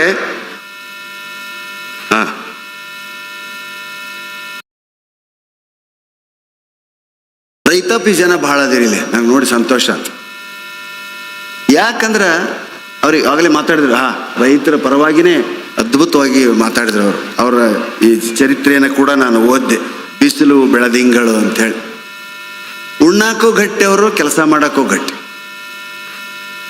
ನಾವು ಒಂದ್ಸಲ ನಾನು ನಮ್ಮ ಮನೆಗೆ ಇಡ್ಲಿ ಮಾಡಿದ್ರು, ನಾನು ನನ್ನ ಹೆಂಡತಿ ಇಬ್ಬರು ಒಂದು 12 ಇಡ್ಲಿ ಮಾಡಿದ್ವಿ. ಇನ್ನೊಂದಿಷ್ಟು ಮಾಡಂದ್ರೆ 2 ಒಬ್ಬಿ ಸೇರಿ 24-25 ಇಡ್ಲಿ ಆದವು ರೀ. ಅನ್ಕೊಂತ ಕುಂತೀವಿ, ನಮ್ಮ ಗದ್ದಿ ಕೆಲಸ ಮಾಡೋ ರೈತ ಬರಮಣ್ಣ ಬಂದನ್ರಿ ಮನೆಗೆ, ಕೈಯಾಗ ಬಾಳೆ ಗೊನಿ ಎಲ್ಲ ಹಿಡ್ಕೊಂಬಂದಿತ್ತು. ಬಾರಪ್ಪ ಕುಂದ್ರು ಅಂತೇಳಿ ನಾವು ಇಡ್ಲಿ ತಿನ್ನಕತ್ತೀವಿ ಅಂತೇಳಿ ಅವನಿಗೂ ಒಂದು 2 ಇಡ್ಲಿ ಪ್ಲೇಟ್ನಾಗ ಹಾಕಿ ಮುಂದೆ ಸರಿಸಿದ್ವಿ. ವಾಲ್ರಿ ಅಂತಂದು ಕುಂತ. ನೀ ಹಾಕ್ಯೇಳೋ ನಿಂಗೆ ಎಷ್ಟು ಬೇಕು ಅಂದ್ರೆ 2 ಒಬ್ಬಿರಿ 24 ಇಡ್ಲಿ ಹಾಕ್ಕೊಂಡವ. 24 ಇಡ್ಲಿ ಹಾಕ್ಕೊಂಡು ಅವನ್ನ ಅರ್ಲು ಕಿವುಚಿ ಸಾಂಬಾರು ಹಾಕಿದ. ರಾಡಿ ಆಗಿ ಹೋಗ್ತಿರ ಅದು. ನಾನೆಲ್ಲಿ ಅದ್ರ ನಿಂತು ಭಕ್ತಕುಂಬಾರ ನೇಚರ ಬಿಟ್ಟಲ್ಲ ಅಂತಂದು ತುಳಿತಾನ ಅನ್ಕೊಂಡಿದ್ದೆ. 24 ಇಡ್ಲಿ ಹಿಂಗೆ ಸ್ವರ್ರ ಅಂತೇಳಿ 2 ಮಿನಿಟ್ನಾಗ ತಿಂದು ಮುಗಿಸ್ತೇವೆ. ನಾವು 2 ಇಡ್ಲಿನ ಸ್ಪೂನ್ನಾಗ ಮೆಲ್ಲಕ್ಕೆ ತೊಗೊಂಡು ಹಿಂಗಿಟ್ಕೊಳಕತ್ತೀವಿ. ಅವ ತಿಂದು ಡರ್ರ ಅಂತ ಟೇಬಲ್ ನಾವು ಪಾತ್ರೆದಾಗ ನೋಡ್ತೀವಿ ರೀ, ಈಟು ಉಳ್ದೈತಿ. ಸಣ್ಣ ಇಡ್ಲಿ ಅದು ಲಾಸ್ಟ್ ಈಟು ಉಳ್ದೈತಿ ಅಂತ ಹಾಕಿರ್ತೀರಲ್ಲ ನೀವು, ಅಂಥದ್ದು ತಗೊಳ್ಳೋ, ಅದು ಒಂದು ಏನಾಕೈತಿ ತಗೋ ಅಂತ. ಇಲ್ರಿ ಸಾಕಾತ್ರಿ, 24 ತಿಂದೀಯ, ಅದು ಒಂದು ಏನಂತರ ಭಾಳ ಆಕೈತಿ ತಗೊಂಡು. ಇಲ್ರಿ ಬರೋ ಮುಂದೆ ಉಂಡು ಬಂದಿದ್ದೆ, ಅದಕ್ಕೆ ಅದನ್ನು ಬಿಟ್ಟೀನಿ ಅಂದ. ಉಣ್ಣ ವಿಷಯ ಅಲ್ಲಿ ಎದಕ್ಕೆ ಉಣ್ತಾರಂದ್ರೆ ಉಂಡ ಶಕ್ತಿಯನ್ನು ಅವರು ಬಳಸ್ತಾರೆ. ಮತ್ತೆ ನಾವು ಇತ್ತೀಚಿನ ದಿನಗಳಲ್ಲಿ ಏನಿದು ತಿಂಡಿ ತಿನಿಸುಗಳು ಬಂದಾವ, ಏನು ಸಿಗ್ತೈತೆ ಅದನ್ನ ತಿಂದು ಪಿಜ್ಜಾ ಬರ್ಗರ್ ಇವನ್ ತಿಂದು ಜೀವನ ಮಾಡ್ತೀವಿ. ಮಕ್ಕಳಿಗೆ ಮೊದಲು ಕಲಿಸ್ಬೇಕಾದದ್ದು ಕೈಕಾಲು ತೊಳ್ಕೊಂಡು ವಿಭೂತಿ ಹಚ್ಚಿಕೊಂಡು ಊಟ ಮಾಡೋದನ್ನು ಕಲಿಸ್ರಿ. ಅವಾಗಲೇ ಧರ್ಮ ಉಳಿಯೋದು. ತಂದೆ ಹೇಳಿದ್ರೆ ಮಕ್ಕಳ ಮಾತು ಕೇಳೋದಿಲ್ಲ, ತಾಯಿ ಹೇಳಿದ ಮಾತು ಅವರಿಗೆ ಶಾಸ್ತ್ರ ಇದ್ದಂಗೆ, ಹೌದಾ? ಮನೆಗಳಿಗೆ ಅತಿಥಿ ಬರೋಂಗೆ ಮಾಡ್ರಿ. ಯಾರ ಮನೆಗೆ ಇವತ್ತು ಸಂಜೆ ಮುಂದೆ ಹೋಗೋದಿಲ್ಲ, ಎಂತೆಂಥ ಸೀರಿಯಲ್ಲಿ ಅವ್ವ, ಸೀರಿಯಲ್ಲಿ ಕುಂತ್ರಿ ಅಂದ್ರೆ ಬಗಲಾಗ ಮನೆಗೆ ಬಾಂಬ್ ಬಿಟ್ಟರು ನಿಮಗೆ ಗೊತ್ತಾಗೋದಿಲ್ಲ. ಈ ವಿಷಯ ಗಂಡ್ಮಕ್ಳು ನ್ಯೂಸ್ ನೋಡ್ತಾರ, ಬರೇ ನ್ಯೂಸ್. ಮೊದಲು ಕನ್ನಡ ನೋಡ್ತಾರ, ಓದ್ದವರಾದ್ರೆ ಇಂಗ್ಲೀಷ್ ನ್ಯೂಸ್ ಹಚ್ತಾರ, ಆಮೇಲೆ ಹಿಂದಿ ನೋಡ್ತಾರ. ಹೇಳಿತು ಒಂದಿನ ಬಾಯಿ ಬಂದಂಗೆ ಬೈದ್ಲು, ಎಷ್ಟು ಚಾನಲ್ ಚೇಂಜ್ ಮಾಡಿ ನ್ಯೂಸ್ ನೋಡ್ತೀವ. ಮತ್ತು ಅದಾಗ ಗಾಂಧಿ, ನೆಹರು, ಸಂಜಯ್ ಗಾಂಧಿ, ಮೀನಾ ಗಾಂಧಿ, ಮೋದಿ ಇದ ಬರ್ತೈತೆ. ನೋಡ್ತೀಯಲ್ಲ, ಎಲ್ಲ ಭಾಷೆದ ನೋಡ್ತಿದ್ದವ, ಅದ ನ್ಯೂಸ. ಅವ ಅಂದ ಹುಚ್ಚಿ, ನ್ಯೂಸ್ ಒಂದ ಆಗಿರ್ಬೋದು, ಚಾನಲ್ ಯಾಕೆ ಚೇಂಜ್ ಮಾಡ್ತೀನಿ ಹೇಳಿ, ನಾನು ಓದೋ ಹುಡುಗಿಯರು ಬೇರೆ ಬೇರೆ ಇರ್ತಾರ ಅಂದ. ನೋಡ್ರಿ ಎಂಥ ಅಭಿರುಚಿ, ಹೌದಾ? ಅದಕ್ಕೆ ಹೆಣ್ಮಕ್ಳಿಗಿಂತ ಗಂಡಸರಿಗಿಂತ ಹೆಣ್ಮಕ್ಳು ಬಲವಾಗಿರ್ತಕ್ಕಂಥ ಈ ದಿನಗಳಲ್ಲಿ ಪುಸ್ತಕ ಓದುವ ಹವ್ಯಾಸ ಎಷ್ಟು ಜನರಿಗೆ ಐತೋ ನನಗೆ ಗೊತ್ತಿಲ್ಲ. ಆದರೂ ಸಹಿತ ಓದುವ ಹವ್ಯಾಸವನ್ನು ಬೆಳೆಸಿಕೊಳ್ರಮ್ಮ. ಇವತ್ತು ನಾನು ನಿಮ್ಮ ಮುಂದೆ ನಿಂತು ಮಾತಾಡ್ತಿರೋದು BG ಭೈರಪ್ಪನವ್ರ ಕಾದಂಬರಿಗಳು ಓದಿದ್ರಿಂದ. ನೀವು ಮಾತಾಡ್ತೀರ ಓದಿದ್ರು, ತಲೆಯಾಗ ತುಂಬಿಕೊಂಡ್ರೆ ಬಾಯಿಯಿಂದ ಬರ್ತದೆ, ಹೌದ್ರೆ? ನೀವು ತಲೆಯಾಗ ಏನು ಬರೀ ಸೀರಿಯಲ್ ಸುದ್ದಿದ ಹೊರತು ನಿಮ್ತಾರೆ, ಬೇರೆ ಸುದ್ದಿಗಳಿಲ್ಲ. ಹಾಗೆ ಇನ್ನು 1-2 ವಿಷಯಗಳನ್ನ ನೋಡ್ಕೊಂಬಂದೀನಿ, ದಯವಿಟ್ಟು ಕ್ಷಮೆ ಇರಲಿ. ಇವತ್ತಿನ ಈ ಕಾರ್ಯಕ್ರಮದ ತೀರ್ಥಯ್ಯನವರು, ತೀರ್ಥಯ್ಯ ಅವರ ಹೆಸರು, ತೀರ್ಥಯ್ಯನವರು ಭಾಳ ಅಪ್ಯಾಯತೆಯಿಂದ ನಮಗೆ ಈ ಕಾರ್ಯಕ್ರಮಕ್ಕೆ ನೀವು ಬರಲೇಬೇಕು ಅಂತೇಳಿ ಫಾಲೋ ಅಪ್ ಮಾಡಿ ಕರ್ಕೊಂಬಂದು ನಿಂದಿರಿಸಿದ್ರು. ಇಲ್ಲಿ ಬೇಕಾದಷ್ಟು ಕಾರ್ಯಕ್ರಮಗಳು ಇನ್ನೂ ಅದಾವೆ. ಎಷ್ಟೊತ್ತಿಗೆ ಮುಗಿತೈತೋ ಗೊತ್ತಿಲ್ಲ, ದಿನ ನಡೆದವು ಕಾರ್ಯಕ್ರಮಗಳು. ಲಕ್ವಾ ಹೊಡೆದ ಹೆಣ್ಮಕ್ಕಳನ್ನ ನೋಡ್ರಿ ಮೇಲೇರಿ ನೀವು. ಇಲ್ಲಿ ಏನಂತೀರ? ಲಕ್ವಾಕ ಪಾರ್ಶ್ವ ಅಂತೀರ, ಲಕ್ವಾ ಅಂತೀರ? ಏನಂತೀರಪ್ಪ? ಸ್ಟ್ರೋಕ್. ಅಬ್ಬಾ ಇಂಗ್ಲೀಷ್ ನೋಡಿ, ನಾನು ಕನ್ನಡದಾಗ ಮಾತಾಡಕತ್ತೀನಿ. ಅದಕ್ಕೆ ಲಕ್ವಾ ಅಂತಾರ, ಪಾರ್ಶ್ವಾಯು ಅಂತಾರ, ಮತ್ತು ನಿಮ್ಮ ಕಡೆ ಹೆಂಗೆ ಸ್ಟ್ರೋಕ್. ಇವು ಹೊಡೆದ ಹೆಣ್ಮಕ್ಳು ನೋಡ್ರಿ ಏನಪ್ಪ ನೀವು. ಹೆಣ್ಮಕ್ಳಿಗೆ ಎಂದೂ ಹೊಡೆಯಂಗಿಲ್ಲ ಅವು. ಏನಿದ್ರು ಗಂಡಸರಿಗೆ ಟ್ಯೂ ಅಂತ ಹಿಂಗೆ ನಿಂತ್ಕೊಂಡ್ಬಿಡ್ತಾನೆ. ಎದಕ್ಕೆ? ಎಲ್ಲ ಚಿಂತೆ ಹಚ್ಚಿಕೊಂಡಿರ್ತಾನೆ. ಒಬ್ಬ ಗಂಡ ಹೆಂಡ್ತಿ ನೋಡಕತ್ತೇಳ ಹಿಂಗೆ ಮಾರಿ ಮಾಡ್ಕೊಂಡಿರ್ತದ. ಯಾಕೆ ಹಿಂಗದೀರಿ? ಏನೇ ಇಲ್ಲ. ವಾಕಿಂಗ್ ಹೋದ್ರು ಗೋಣ್ ಕೆಳಗೆ ಹಾಕ್ಯಂಡು ಅಡ್ಡಾಡವನ, ಮನೆಗೆ ಬಂದರು ಟಿ ವಿ ಹಚ್ಚಿದ್ರು ಹಿಂಗೆ ಕುಂದ್ರವನ. ಆಕಿಗೆ ಅನುಮಾನ ಶುರುವತ್ತು, ಬೇರೆ ಯಾರನ್ನಾರು ನೋಡಿಕೊಂಡ ನಾನ ಅಂತ. ಇಲ್ಲಡ ಎದ್ರ ಅದನ್ನು ಹೇಳ, ನಾನು ಇನ್ನೊಂದು ಲಗ್ನ ಮಾಡ್ತೀನಿ ನನಗೆ ಅಂದ್ಲಕ್ಕಿ. ಛೆ ಇಲ್ಲ, ಯಾಕೆ ಹಂಗದಿ? 15 ದಿವಸ ಆಯ್ತು ಜಡ್ ಬಂದವ್ರಂಗೆ ಯಾಕದಿ? ಏನು ಚಿಂತೆ ನನಗೆ ಅಂತ ಕೇಳಿದೆ. ಅದಕ್ಕೆ ಅವ ಹೇಳಿದೆ, ನೆಕ್ಸ್ಟ್ ಟೈಮ್ ಮೋದಿ ಬರ್ತಾರೋ ಇಲ್ಲೋ, ಇಂಥ ಚಿಂತಿರಿ, ನಮಗೆ ಬೇರೆ ಚಿಂತಿರಿಲ್ಲ. ನಿಮಗೆ ಚಿಂತಿಲ್ಲ, ಮಾತಾಡ್ತೀರಿ, ಅಕ್ಕನ ಬಳಗ ಕಟ್ಕೊಂತೀರಿ, ಹೌದಾ? ಹೆಣ್ಮಕ್ಳಿಗೆ ಆಯುಷ್ಯ ಭಾಳ್ರಿ. ಯಾರ ಮನ್ಯಾಗ ಹೋಗ್ರಿ ನೀವು, ಗಂಡನ ಫೋಟೋಕ್ಕೆ ಹಾರ ಇರ್ತೈತಿ, ಹೆಣ್ಮಕ್ಳ ಫೋಟೋಕ್ಕೆ ಹಾರ ಇರಂಗಿಲ್ಲ, ಹೌದಾ? ನೀವೆಲ್ಲೇ ಹೋಗಲಿ ಅದ್ರ ಬಗ್ಗೆ ಮಾತಾಡ್ತೀರಿ, ಸೀರಿಯಲ್ಸ್ ನೋಡ್ತೀರಿ. ಇಂಥವನ್ನೆಲ್ಲ ನೀವು ಮಾಡೋದ್ರಿಂದ ನಿಮಗೆ ಆಯುಷ್ಯ ಜಾಸ್ತಿ ಆಕತ್ತೆ ಅಂತ ಹೇಳ್ತಾ, ಇವತ್ತು ಬಹಳಷ್ಟು ಅಕ್ಕನ ಬಳಗವಿರುವಲ್ಲಿ ಭಾವನ ಸಮಾಜ ಹುಡುಕುತ್ತಾ ಬರುತ್ತದೆ. ಅರ್ಥ ಮಾಡ್ಕೊಳ್ಳೋದು. ಅಕ್ಕನ ಬಳಗವಿರುವಲ್ಲಿ ಭಾವನ ಸಮಾಜ ಹುಡುಕುತ್ತಾ ಬರುತ್ತದೆ. ಇದರ ಫಲವೇ ಶಿಶು ವಿಹಾರ. ಅರ್ಥ ಆತ್ರಿ? ಕ್ಲಾಸ್ ಹಾಸ್ಯ ಅಂತ ಕರೀತಾರಮ್ಮ ಇದಕ್ಕೆ. ಹೀಗಾಗಿ ಇವತ್ತು ನಮ್ಮ ಜೊತೆಗೆ ಇನ್ನೂ ಇಬ್ಬರು ಬಂದಾರ. ನೆಕ್ಸ್ಟು ಒಂದು ಅಕ್ಕಮಾದೇವಿ ಬಳಗ ಕಟ್ಟಿದ್ರು ನಮ್ಮೂರಾಗ. ಅದರ ಅಧ್ಯಕ್ಷೆ ಇದ್ಲು ಲಕ್ಷ್ಮಮ್ಮ ಅಂತ ಹೇಳಿ, ಆ ಹೆಸರು ಚೇಂಜ್ ಮಾಡಿ. ಆಕಿ ಏನೋ ಸಮಸ್ಯೆ ಬರಲ್ರಿ ಸಂಘದಾಗ. ವ್ಯಾನಿಟಿ ಬ್ಯಾಗ್ನಾಗಿಂದ ಒಂದು ಯಾವುದೋ ಫೋಟೋ ತೆಗಿತಿದ್ಲು, ಹಿಂಗೆ ನೋಡ್ತಿದ್ಲು, ಇಟ್ಕೊಯ್ತಿದ್ಲು. 5 ವರ್ಷ ಅಧ್ಯಕ್ಷ ಆದಳ್ರಿ ಆಕಿ. ಪತ್ರಕರ್ತರು ಬಂದ್ರು, ಏನ್ರಿ 5 ವರ್ಷದಿಂದ ನೀವ ಅಧ್ಯಕ್ಷ ಆಗಕತ್ತೀರಿ, ಏನೇ ಸಮಸ್ಯೆ ಬರಲಿ ಊರ್ವೋ ಹೆಣ್ಮಕ್ಳು ವ್ಯಾನಿಟಿ ಬ್ಯಾಗಿಂದ ಫೋಟೋ ತೆಗಿತೀರಿ, ನೋಡ್ತೀರಿ, ಮತ್ತೆ ಅದ್ರಾಗ ಇಡ್ತೀರಿ, ಏನ್ರಿ ಇದು? ಆಕೆ ಅದ್ಲಂತ, ತೋರಿಸ್ಬೇಕ ನಿಮ್ಗೆ? ಆಕೆ ಗಂಡನ ಫೋಟೋ ರೀ. ಏನವ್ವ ನೀನು, ಗಂಡ ಅಂದ್ರೆ ಕಸಬರಿಗಿಂತ ಹತ್ತತ್ತ ಮಾಡಿದ ಹೆಣ್ಮಕ್ಳು ಅದಾರ, ನೀನು ಗಂಡನ ಫೋಟೋ ನೋಡಿ ಇಷ್ಟು ಸಂಘ ಸಂಸ್ಥೆ ಬೆಳೆಸ್ತೀಯಲ್ಲ, ಭಾರಿ ಬಿಡು, ಏನಿದ್ರು ಗುಟ್ಟು ಅಂತ ಕೇಳಿದಾಗ ಕೇಳಿಲ್ಲಂತ. ಇಂಥವನ್ನು ಕಟ್ಟಿಕೊಂಡ ನಾನು ಈಗ ಕತ್ತೀನಂತ. ಇನ್ನು ಇದ್ರ ಮುಂದೆ ಈ ಕ್ಲಬ್ಬಿನ ಸಮಸ್ಯೆ ಯಾವುದು ಅಂದ್ಲ. ನೋಡ್ರಿ, ಗಂಡ್ಮಕ್ಳಿಗೆ ಈ ಪರಿಸ್ಥಿತಿ ಐತೆ. ಇಷ್ಟು ಜನ ಬಂದಿರಿ, ಇಷ್ಟು ಜನರಿಗೆ ತೀರ್ಥ ಪ್ರಸಾದ ಖಂಡಿತ ಇರ್ತೈತೆ ನಿಮ್ಮ ಮಂದ್ಯಾಗ. ಇದ್ರಾಗ ಒಂದು ಮಾತು ಹೇಳ್ತೀನಿ ನಾನು. ಇದ್ರಾಗ TV ಒಳಗೆ ಮಧ್ಯಾಹ್ನ ಹೊಸ ರುಚಿ ಅಂತ ಬರ್ತೈತಿ. ಅದನ್ನು ನೋಡಿ ಗಂಡ ಮಕ್ಕಳಿಗೆ ಯಾರಾದರೂ ರುಚಿಯಾದ ಅಡುಗೆ ಮಾಡಿ ಬಡಿಸ್ತೇವ್ರದಿರ, ದಯವಿಟ್ಟಿದ್ರೆ ಕೈ ಹತ್ರ ಹೆಣ್ಮಕ್ಳು. ಬರೀ ಸೀರಿಯಲ್ ನೋಡೋದು ಮುಖ್ಯ ಅಲ್ಲ, TV ಒಳಗೆ ಬರೋ ಅಡುಗೆ ಮಾಡಿ ಬಡಿಸ್ಬೇಕು, ಅದು ಮೇನು. ಕೈ ಹತ್ರ ಇಲ್ಲೇ ಗಂಡ್ಮಕ್ಳು ಬೇಡ್ರು ಯಪ್ಪ, ಹೆಣ್ಮಕ್ಳಿಗೆ ಹೇಳಕತ್ತೀನಿ. ನೋಡಿ ಗಂಡ್ಮಕ್ಳು ಇರ್ತಾವ ಪಾಪ, ಯಾರೂ ಇಲ್ಲ TV ನೋಡಿ ಅಡುಗೆ ಮಾಡೋದಿಲ್ಲ ನೀವು ಯಾರು. ಆತ ನಿಮ್ಮ ಗಂಡಂದ್ರೆ ದೇವರ ನೋಡ್ಬೇಕಂಗಂದ್ರೆ. 1 2 3 4 ಇಲ್ಲಿರಿ 5 6 7 8 10 ಜನ ಸಿಕ್ಕರು ಚಪ್ಪಾಳೆ. ಈಗೇನು TV ನೋಡಿ ಅಡುಗೆ ಮಾಡ್ತೀವಿ ಅಂತ ಕೈ ಎತ್ತಿದ್ರಲ್ರಿ, ಅವ್ರ ಗಂಡಂದ್ರು ನಿಮ್ಮ ಹೆಂಡ್ತಿ TV ಮಾಡಿ ನೋಡಿದ ಅಡುಗೆನ ಉಂಡು ಬದುಕಿದವ್ರದಿರೇನ ಯಾರ? ಯಪ್ಪ, ನಿಮ್ಮಂಥ ಗಟ್ಟಿ ಕುಳ ಯಾರೂ ಇಲ್ಲ. ದಯವಿಟ್ಟು ತಾಯಿ ಅತ್ತಿ ಮಾಡೋದು ನೋಡಿ ಕಲೀರವ. ಇಲ್ಲ ಇಂತಲ್ಲಿ ಬಂದಿರ್ತಿರಲ್ಲ ಮಠದಾಗ, ಇಷ್ಟಿಷ್ಟು ಮಂದಿಗೆ ಅಡುಗೆ ಮಾಡ್ತಾರೆ, ಒಂದು ಚೂರ ರುಚಿ ಕೆಟ್ಟಿರ್ತೈತೇನ? ಯಾಕೆ ಅದನ್ನು ಪ್ರಸಾದ ಅಂತ ಉಣ್ತೀವಿ ನಾವು. ಮಕ್ಕಳ ಮನ್ಯಾಗ ಉಣ್ಣಂಗಿಲ್ಲ, ಮಠದಾಗ ಬಂದ್ರೆ ಗಬ್ಬ ಗಬ್ಬ ಗಬ್ಬ ತುಂಬ್ಕಿರ್ತಿರ್ತವೆ, ಎಂದ್ರೆ ಅನ್ನ ಕಂಡೈತಿಲ್ಲ ಅಂದ್ರೆ. ಹಿಂಗವು ಪುರಾಣ ಶಾಸ್ತ್ರಿಗಳು ಶ್ರಾವಣ ಮಾಸದಾಗ ಅಜ್ಜವ್ರು ಪುರಾಣ ಹಚ್ಚಿದ್ರಿ, ಆ ಶಾಸ್ತ್ರಿಗಳು ಭಾಳ ಪಂಡಿತರು. ಆ ಶಾಸ್ತ್ರಿಗಳು ಒಂದು ಅಭ್ಯಾಸ ಏನಿತ್ತು ಪಾಪ ಅಂದ್ರೆ, ಪುರಾಣ ಹೇಳಕ್ಕೆ ಶುರು ಮಾಡಿದಾಗ ಅಲ್ಲಿ ಕುಂದಿರ್ತಿದ್ರು. ಒಂದೊಂದು ಅಧ್ಯಾಯ ಹೇಳ್ದಂಗೆಲ್ಲ ಸ್ವಲ್ಪ ಮುಂದಕ್ಕೆ ಸರಿತಿದ್ರು. ಅಲ್ಲಿ ತನಕ ಸರಿತಿದ್ರಿ ಪುರಾಣ ಮುಗಿಯೋದ್ರಾಗ. ಅಭ್ಯಾಸ ಅವ್ರದ್ದು. ಈಗ ಮೊದಲನೇ ಅಧ್ಯಾಯ ಮುಗೀತು, ಎರಡನೇ ಅಧ್ಯಾಯವನ್ನು ನೋಡೋಣ, ಮುಂದಕ್ಕೆ ಸರಿ. ಹಂಗ ಒಂದು 10 ಅಧ್ಯಾಯ ಆಗಿಂದ ಪೂರ್ತಿ ತುದಿಗೆ ಹೋದ್ರಿ. ಮತ್ತವ್ರಿಗೆ ಏನು ಅಭ್ಯಾಸ ಇತ್ತು, ಮರ್ತು ಬಿಡ್ತಿದ್ರು ನಡಕ್ಕೆ. ನನ್ನಂಗೆ ನಾ ಎಲ್ಲಿಗೆ ಬಂದೆ ಅಂತ ಕೇಳ್ತಿದ್ರು.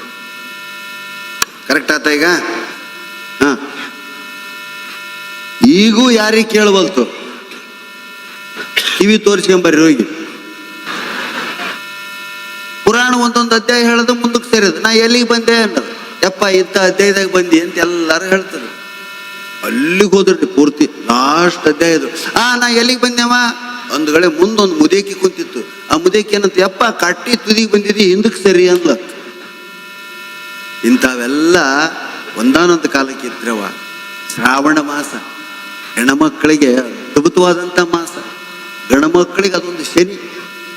ಹೌದು, ಹೆಣ್ಮಕ್ಳು ನೀವು ಶ್ರಾವಣ ಮಾಸದಾಗ ದಿನ ತಲೆಗೆ ಸ್ನಾನ ಮಾಡ್ತೀರಿ, ಹೊಸ ಹೊಸ ಸೀರೆ ಹುಡುಗ. ಶ್ರಾವಣ ಮಾಸಕ್ಕೆ ಬೇಕಂತ 12 ಸೀರೆ ತೊಗೊಂಡಿರ್ತೀರಿ, ತಿಂಗಳ ಒಂದು ಉಟ್ಕೋಬೇಕಂತ. ಶ್ರಾವಣ ಮಾಸದಾಗಂತೂ ದಿನ ಒಂದು ಸೀರೆ ಬಿಡ್ತೀರಿ. ಅದ ಗಂಡಸಿನ ನೋಡ್ರಿ, ಶ್ರಾವಣ ಮಾಸ ಅಂದ್ರೆ ಅವನಿಗೆ ಡ್ರೈ ಮಾಸ. ಗಡ್ಡ ಬೋಳಿಸ್ಕೊಳಂಗಲ್ಲ, ಕಟ್ಟಿಂಗ್ ಮಾಡಿಸ್ಕೊಳಂಗಲ್ಲ, ಹಿಂಗಿರ್ತಾನೆ. ಯಾರನ್ನ ಕೇಳ್ರಿ, ರೋಗ ಬಿಡ್ದವ ಆದಂಗಾಗಿರ್ತಾನೆ. ಕಟ್ಟಿ ಮ್ಯಾಗ ಕೂತಿರ್ತಾನ. ಗೆಳೆಯರು ಕರೆಯಕ್ಕೆ ಬರ್ತಾರೆ, ನಡಿಯ ಹೋಗೋಣ. ಶ್ರಾವಣಲ್ಲಿ ಅಳತಿ ಯಾಕಪ್ಪ ಶ್ರಾವಣ ಮಾಡಿದತ? ಶ್ರಾವಣ ಮಾಸದಾಗ ನೀವು ಲಕ ಅಂದ್ರೆ ಹುತ್ಸಾದಂಗಾಗಿರ್ತಾನೆ. ಶ್ರಾವಣ ಬಂತಂದ್ರೆ ಸಾಕು, ನೀವು ಹುತ್ಸಾಗ್ತಾನ, ಆಕೆ ಥಳ ಮುತ್ತಾಗ್ತಾಳ. ಯಾವ ಮಾಸನೇ ಇರುವಲ್ತಕ್ಕ ಲವಲವಿಕೆಯಿಂದ ಅದೇ ಮನುಷ್ಯನಿಗೆ ಆಯುಸ್ಸು, ಅದೇ ಆರೋಗ್ಯ. ಹೆಣ್ಮಕ್ಳು ಯಾಕೆ 100 ವರ್ಷ ಬಾಳ್ತಾರಂದ್ರೆ ಸದಾ ನಗತಿರ್ತಾರೆ. ಫ್ರೆಂಡ್ಸ್ ಅದಾರ ಅವರಿಗೆ. ಅಕ್ಕಮಾದೇವಿ ಬಳಗ ಅಂತ ಕಟ್ತಾರ, ಅಕ್ಕನ ಬಳಗ ಅಂತ ಕಟ್ತಾರ. ಮಕ್ಕಳನ್ನ ಪೋಷಣೆ ಮಾಡ್ತಾರ. ಗಂಡಸಿಗೆ ಶಕ್ತಿ ಇಲ್ಲ, ನನಗೆ ವಯಸ್ಸಾಗೈತೆ, ನನಗೆ ಪೆನ್ಷನ್ ಆಯ್ತು ಅನ್ನೋದ ಒಂದು ದೊಡ್ಡ ಚಿಂತಿರಿ ಅವ್ರು. ಹೆಣ್ಮಕ್ಳಿಗೆ ಹಂಗಿಲ್ಲ. ಮಗಳ ಮದುವೆ ಮಾಡಬೇಕು, ಅಳಿಯಾಗ ಉಪಚಾರ ಮಾಡಬೇಕು, ದೀಪಾವಳಿ ಕರಿಬೇಕು, ಎಷ್ಟು ಕನಸುಗಳು. ಅದಕ್ಕೆ ಅನೇಕ ಕವಿಗಳು ಹೇಳ್ತಾರೆ, ಮನುಷ್ಯ ಬದುಕಬೇಕು ಅಂದ್ರೆ ಕನಸು ಕಾಣೋದನ್ನು ಕಲೀರಿ, ನಾಳೆ ಇನ್ನೂ ಒಳ್ಳೆಯ ದಿನ ಬರ್ತೈತೆ ಅನ್ನೋದನ್ನು ಕಲೀರಿ ಅಂತ ಹೇಳ್ತಾ ಅನೇಕ ವಿಷಯಗಳನ್ನ ಹೇಳ್ಬೋದು. ಇಲ್ಲಿ ಅವು ವೇಷ ಮಾಡಿಕೊಂಡು ಮೇಕಪ್ ಮಾಡ್ಕೊಂಡು ಕುಂತು ಹುಡ್ರನ್ನ ನೋಡ್ಲಾಸಲ್ಲ ಪಾಪ, ಎಷ್ಟು ಚಂದ ಡ್ಯಾನ್ಸ್ ಮಾಡ್ತಾರೆ. ನಾನು ಸಿನಿಮಾ ನೋಡಕತ್ತೇನೆ ಅನಿಸ್ಬಿಡ್ತೀನಿ ನನಗೆ. ಸ್ಕ್ರೀನ್ ಮ್ಯಾಗ ಸಿನಿಮಾ ನಡೆದೈತೇನಂತ. ಒಂದು ಲಯ ತಪ್ಪಲಿಲ್ಲ, ಒಂದು ಹಾಡು ತಪ್ಪಲಿಲ್ಲ, ಒಂದು ಸ್ಟೆಪ್ಸ್ ತಪ್ಪಲಿಲ್ಲ. ಅದೆಷ್ಟು ಪ್ರಾಕ್ಟೀಸ್ ಮಾಡಿರಬೇಡ. ನಾನು ಈ ಥರ ಕಾರ್ಯಕ್ರಮಗಳಿಗೆ ಹೋಗೋದು ಬಹಳ ಅಪರೂಪ.